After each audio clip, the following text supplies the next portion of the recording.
You're scrolling Zillow at 2 a.m. because apparently that's what we do now instead of sleeping. And you finally found it. Houses that don't cost $500,000. You're looking at $250,000 homes, which sounds almost reasonable until you actually start doing the math. The kitchen still has laminate countertops from 2003 that are peeling at the edges. The carpet is that specific shade of contractor beige that absorbs both light and hope. There's fake wood paneling in the basement that definitely contains asbestos. But hey, it's only $250,000. Only. The listing says affordable starter home in great neighborhood, which is realtor code for small, old, and you should feel grateful it exists at this price point. Meanwhile, you're doing mental gymnastics trying to figure out if making $60,000 a year is enough or if you need to be pulling six figures just to afford what your parents would have called the cheap house. Spoiler, even at $250,000, the math is still brutal, just differently brutal. My name is Miko, and I spend way too much time thinking about why housing affordability has become a national crisis that nobody wants to actually solve.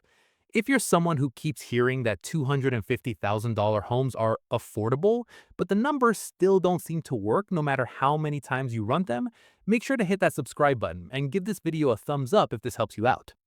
Today, we're doing something that real estate agents in affordable markets don't want us to do. We're going to calculate who can actually afford a $250,000 house in 2026. Not who the bank will approve, because banks approved subprime mortgages in 2007, but who can legitimately buy one without turning their life into a financial stress simulator where ramen becomes a food group. Let's start with the reality check that might actually surprise you. In dozens of US markets right now, $250,000 homes actually exist. We're talking about real cities like Toledo, Ohio, where the median is under $200,000. Rochester, New York, where homes average $256,900. Parts of the Midwest and South where $250,000 can get you an actual house with actual square footage. But here's the catch, and there's always a catch. Just because these homes exist doesn't mean most people can afford them. The median household income in America is sitting at around $84,000. So we're asking people making $84,000 to afford homes that cost 3 times their annual income. That ratio actually sounds reasonable compared to the 6 times ratio with more expensive homes, until you run the actual numbers and realize it's still incredibly tight. But everyone keeps saying $250,000 is affordable. The mortgage calculator says you qualify. Your parents are confused why you're complaining because they paid $65,000 for their first house. So what's the problem? The problem is that affordable and possible are two completely different things, and the gap between them is where your financial stress lives. First, let's talk about the down payment. The old rule was 20% down. That's $50,000 in cash. The median savings account in America has around $8,000 in it, so you're $42,000 short. That's not a gap, that's a chasm. That's the financial equivalent of being asked to dunk a basketball when you're 5'4" and the hoop is on the moon. If you're making $84,000 a year and somehow manage to save 10% of your gross income, which almost nobody actually does, you're saving $8,400 per year. At that rate, it'll take you roughly 6 years to save a 20% down payment. 6 years! And that's assuming housing prices just freeze in place, which, lol, sure. Now, I can already hear some of you going, but Miko, I can just put down 3% with an FHA loan. And you're right, you can put down 10%, which is $25,000, or go even lower with 3.5% FHA at $8,750. Suddenly, this seems possible, right? Congratulations, you just unlocked PMI, private mortgage insurance, which is the financial equivalent of a bouncer making you pay a cover charge to protect the club from you. Except the club is a bank, and they're already making money off you in 17 different ways. On a $225,000 loan with 10% down, you're looking at around $60 to $150 per month for PMI. It's money going out the door every month for insurance that protects the bank, not you. Okay, so you somehow found the down payment. Now what? Let's say you put down 10%, which is $25,000. That leaves you with $225,000 loan. At current interest rates, somewhere in the 6% to 7% range, your monthly mortgage payment lands around $1,450 to $1,500. That's just principal and interest. Let's add property taxes. In affordable areas with $250,000 homes, you're looking at around 1% to 1.5% of your home's value annually. That's roughly $210 to $315 per month. But wait, because, oh, this is my favorite part. Property taxes don't just stay the same. They're like a subscription service you never signed up for that increases its price every year. Your city decides they need a new park, your taxes go up. A bird looks at City Hall. Believe it or not, taxes go up. Then there's homeowners insurance. You're looking at anywhere from $800 to $1,500 per year, which breaks down to about $65 to $125 per month. And between 2021 and 2024, insurance costs jumped 24%, so this number keeps climbing. And now we get to the part that nobody tells you about: maintenance. Just because your house costs $250,000 instead of $500,000 doesn't mean things break less often. The water heater doesn't explode any less dramatically. The roof doesn't leak any less aggressively. The general rule is to budget 1% of your home's value per year for maintenance and repairs. On a $250,000 house, that's $2,500 annually, or about $208 per month. And that's assuming nothing major goes wrong. Don't forget the PMI. Tack on another $60 to $150 per month because you couldn't afford to put 20% down.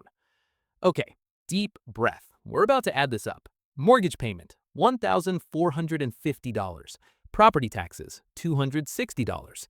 Insurance, $95. Maintenance, $208. PMI, $100. Your total monthly housing cost is now sitting at roughly $2,113. Look at that number. Really look at it. $2,113 per month. That's $25,356 per year just to exist in a house. Here's where the math gets interesting. Financial advisors will tell you that you shouldn't spend more than 28% of your gross monthly income on housing. Banks will approve you if your total debt-to-income ratio is under 43%.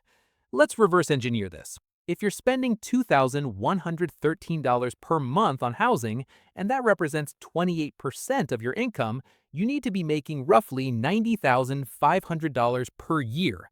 If we use the more lenient 43% rule, you still need to be pulling in around $69,000 annually. And now we arrive at the punchline. The median household income in America is $84,000, which means that unlike a $500,000 house where 80% of households are priced out, a $250,000 house is technically within reach for median income earners. Pause. If you're making around $70,000 to $90,000 as a household, you can technically afford a $250,000 house using conventional lending standards. That's not 10% of people. That's a much larger chunk of America. But, and this is a huge but, there's a massive difference between can technically afford using the 43% DTI rule and can comfortably afford without your life becoming a constant financial stress test. Because here's what nobody tells you. When you're spending about 30% of your gross income on housing, that sounds fine until you realize that gross income is before taxes, before health insurance, before retirement contributions, before anything that actually reduces your paycheck. Let me show you what this looks like in real life. Meet a household we'll call the Johnsons, two working professionals pulling in $75,000 a year. They're right in that sweet spot where a $250,000 house is supposed to be perfect for them. Let's watch what happens. Their gross income of $75,000 sounds solid until reality shows up. After federal taxes, state taxes, FICA, and a modest 401k contribution, they're taking home around $4,400 per month. That's their actual money to live on. Now subtract that $2,113 monthly housing cost. They're left with $2,287 for literally everything else in their lives. One car payment because they share a vehicle, there goes $350. Car insurance, another $120. Gas, $200. Student loans, $250. Health insurance deductibles and copays, $150. Groceries for two people, $500. We're now at $717 remaining, and we haven't touched clothing, car repairs, medical emergencies, phone bills, internet, utilities, and the psychological need to occasionally leave the house. They can't spontaneously grab dinner out without checking the bank account first. They're at the grocery store having internal debates about whether name brand cereal is worth $2 more than the store brand. They're adults with jobs living like college students who happen to own a house. This household is spending 48% of their take home pay on housing, not 28%, nearly half. And these aren't irresponsible people. They're just trying to live in a house that everyone keeps calling affordable. Here's what that actually feels like day to day. It feels like standing in the grocery store checkout line doing math in your head about whether you can actually afford the chicken breast you just put in the cart. Every unexpected expense becomes a crisis. Your check engine light comes on and your stomach drops. Not because you're worried about your car, but because you're worried about the $600 you don't have. Your spouse needs new work shoes, and you feel anxiety because that's $80 you weren't planning to spend this month. This is the reality for households earning $75,000 trying to own a $250,000 home. Now imagine what it looks like for households making $60,000 or $50,000. At those income levels, even a $250,000 house isn't tight, it's mathematical gymnastics. But here's what makes this insidious. The housing market looks at $250,000 and says affordable. The bank looks at your $75,000 income and says approved. The real estate agent says perfect for first-time buyers. Everybody in the transaction is telling you this makes sense. And technically, mathematically, on paper, it does. You qualify. The ratios work. But nobody has an incentive to tell you that technically affordable and sustainably comfortable are two completely different concepts. Because once you're in, once you've signed those papers, you're trapped. You can't just walk away without destroying your credit, losing your down payment, and owing more money on top. So people stay. They stay in homes they can technically afford but can't comfortably enjoy. Working jobs they might hate because they can't risk income disruption. Wondering why home ownership feels more like a trap than a dream. You know what the wildest part is? We've convinced ourselves that $250,000 is cheap. It's affordable. It's what you should be grateful to find in 2026. Let me give you some perspective. My dad bought his first house in 1988 for $87,000. He was making $35,000 a year. That's 2.5 times his income. Today, that same ratio would mean buying a house for $210,000 when you make $84,000. And guess what? Those houses exist. Toledo, Rochester, parts of the Midwest where you can find homes under $200,000. But we don't talk about those markets because they're not sexy. They're Rust Belt cities and small towns where $250,000 actually gets you a decent house instead of a starter home with potential. We didn't get lazy. We didn't start eating too much avocado toast. The system changed, and then it had the audacity to tell us that $250,000 for 1,800 square feet is a deal we should be grateful for. Let me tell you the harsh truth.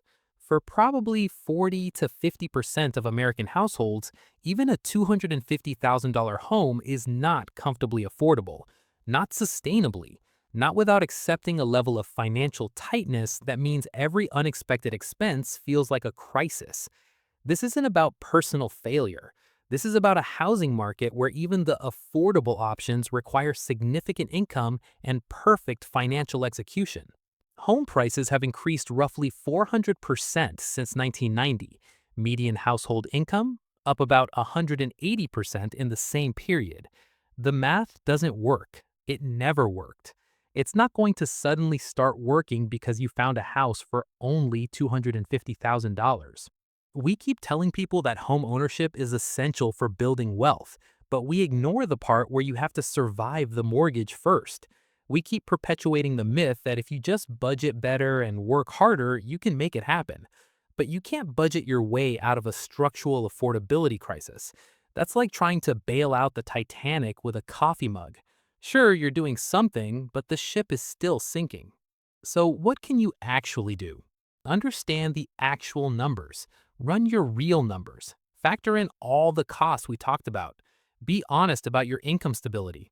And if the math shows a $250,000 house would leave you with $700 a month for everything beyond housing and basics, ask yourself if that's actually livable. Maybe that decision is to target an even cheaper house, $180,000 or $200,000 in markets where those exist. Maybe it's to keep renting and invest the difference. Maybe it's to acknowledge that home ownership simply isn't viable right now without accepting financial stress you're not willing to live with. And that's okay, because there is no prize for buying a house you can technically afford, but can't comfortably enjoy. There is no trophy for being house poor at $250,000 instead of $500,000. The real question isn't whether you can technically get approved. Banks will approve terrible decisions. The real question is whether owning that house will actually improve your life, or just transfer your money to a bank while you stress about every unexpected expense. Here's the hope. You're not crazy. You're not failing. You're not bad with money because you can't make $2,113 a month work comfortably on a $75,000 income.